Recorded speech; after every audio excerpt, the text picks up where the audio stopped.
दोस्तों सीगो S25 है हमारे पास, 5000 mAh की बैटरी और 18 वॉट की फास्ट चार्जिंग को ये डिवाइस जो है सपोर्ट करती है। इसका चार्जिंग टेस्ट करेंगे, देखें कितनी देर में डिवाइस जो है 100% चार्ज होती है। अभी टाइम हो गया 6 बज गए और चार्जिंग है इसमें 2%। तो चार्जिंग स्टार्ट करेंगे 2% से। स्टार्ट कर लिया मैंने, चार्जिंग कनेक्ट हो चुकी है।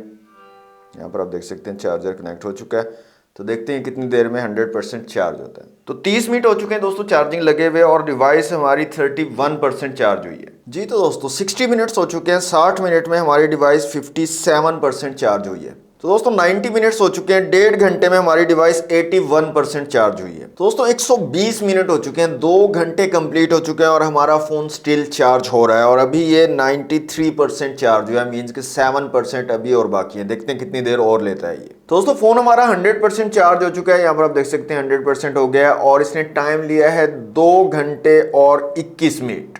अल्लाह अल्लाह करके चार्ज हुआ है। वीडियो को लाइक कर देना।